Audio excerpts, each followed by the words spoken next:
पाकिस्तान के बीच तनाव की स्थिति लगातार बढ़ती जा रही है। पाकिस्तान एक और लगातार भारत में हमला कर रहा है, तो उसकी जवाबी कार्रवाई जहां भारत की तरफ से दिया जा रहा है। लेकिन इसी बीच कई ऐसी भ्रामक खबरें सामने आ रही है जो कहीं ना कहीं लोगों को चिंता में डाल रही है। लोग इस भ्रामक खबरों से परेशान हैं। अदिति, बहुत सी खबरें कल, क्योंकि देखिए कार्रवाई तो की जा रही है, अटैक्स हो रहे दोनों तरफ से, लेकिन कई ऐसी खबरें जिसको लेकर कल भी हमने देखा कि लोग काफी ज्यादा चिंता में थे।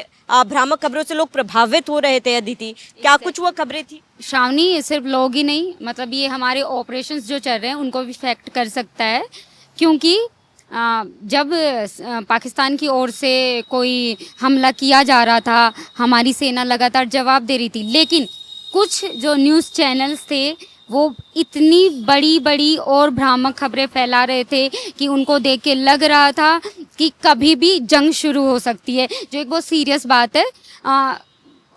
ये था कि ज़मीन पे सेना लड़ रही है और यहाँ मीडिया पे अपना एक अलग युद्ध चल रहा है। टीआरपी के लिए ब्रेकिंग न्यूज़ की होड़ में चलाया जा रहा था कि पाकिस्तान के जो पीएम है वो बंकर में छुप गए हैं, ऐसे दावे किए जा रहे थे। इस्लामाबाद की राजधानी पे कब्जा कर लिया गया है। फिदाइन हमला हुआ है भारत में। इतनी सीरियस, इतनी बड़ी, इतनी नाजुक ये जो चीज़ थी ये फैलाई जा रही है, तो उस पर बाद में उन्हीं को सफाई देनी पड़ी। जो पीआईबी हैं, फैक्ट चेक, उनको ये क्लियर करना पड़ा कि ऐसा कुछ नहीं है, कोई फिदाइन हमला नहीं हुआ है। इवन हरियाणा के पूर्व गृह मंत्री जो अभी मंत्री हैं, अनिल विज, उन्होंने ट्वीट किया न्यूज़ चैनल्स के लिए, वो मैं आपको बता देती हूँ। उन्होंने लिखा है कि सभी न्यूज़ चैनल से प्रार्थना की जाती है, रिक्वेस्ट की जाती है कि वह अपने शो में बार बार खतरे का सायरन ना बजाएं। हाँ, क्योंकि अगर सच में सायरन बजता है, ऐसी कोई सिचुएशन आती है, तो लोग यकीन नहीं कर पाएंगे, हम सिचुएशन को कंट्रोल नहीं कर पाएंगे। तो प्लीज़ आप लोग सावधान रहे।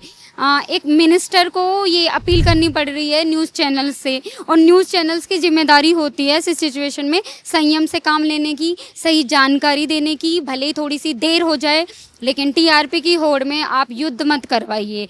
और भी कई सारे रिएक्शंस हैं लोगों के आए हैं, और जो खबरें जो मेन मैं वो आपको बता देती हूँ क्या क्या गलत चली है। पहली खबर है बंकर में छिपे शहबाज शरीफ, जो इस दावे को पूरी तरह गलत माना जा रहा है। एक खबर है कराची बंदरगाह में भारी तबाही, इसे भी गलत माना जा रहा है। पाकिस्तान की राजधानी इस्लामाबाद पर कब्जा, ऐसा कुछ भी नहीं हुआ है। भारत सरकार ने इसका पूरी तरह खंडन किया है। एक खबर थी कि जम्मू कश्मीर में फिदाइन हमला हुआ है, कई लोगों की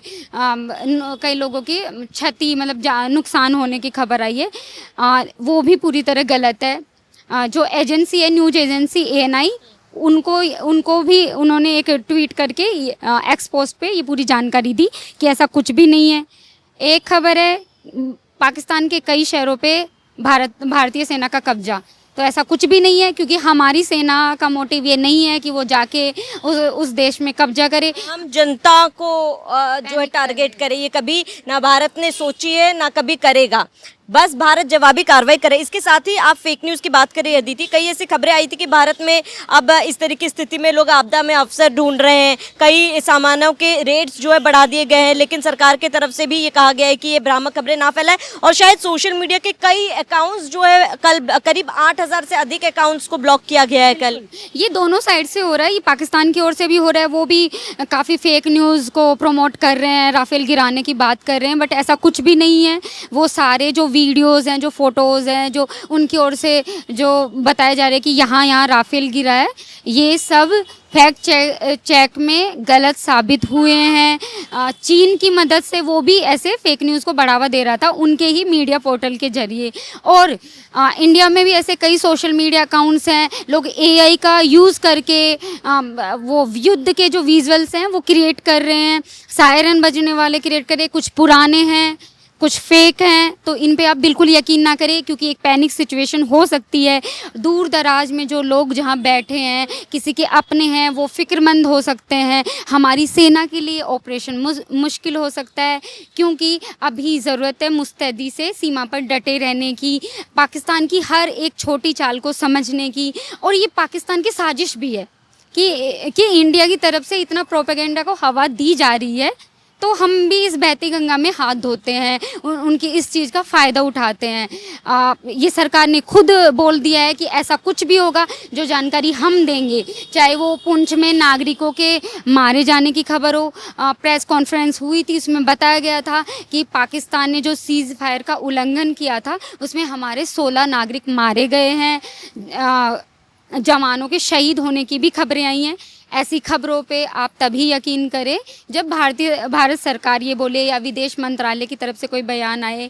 फिर से विदेश मंत्रालय और भारतीय सेना, एयरफोर्स ने प्रेस कॉन्फ्रेंस की थी, उन्होंने एक एक जानकारी दी थी कि हमने पाकिस्तान के किन जगहों पे किन जो जगह हैं, जो पॉइंट्स हैं, टारगेट पॉइंट्स, उन पे एक्शन लिया था। वो हमारा सिर्फ आतंकी ठिकाने थे। हमारा मोटो ये बिल्कुल नहीं था कि वहाँ के नागरिकों को, मतलब लोगों को पैनिक नहीं होना चाहिए। अदिति, जिस तरीके से खबरें दिखाई जा रही है, भारत सरकार की तरफ से जब तक कोई बयान सामने नहीं आता, राजनेताओं की तरफ से कोई बयान सामने नहीं आता, भारतीय सेना की तरफ से जब तक कोई प्रेस कॉन्फ्रेंस नहीं किया जाता, तब तक तमाम खबरों को आप देखें, लेकिन समझदारी से काम लें। किसी भी भ्रामक खबर से आप प्रभावित ना हो, पैनिक ना हो, क्योंकि आपके लिए देश की सरहद पर जवान लड़ रहे हैं। और ऐसे में अगर आप किसी भ्रामक खबर से पैनिक होंगे तो इसमें आपका नुकसान होगा। ये वक्त है पूरे भारतीय सेना का एक साथ खड़े होकर साथ देने का, डटकर पूरी परिस्थिति को जो है सामना करने का, पूरी परिस्थितियों का, ना कि किसी भ्रामक खबर से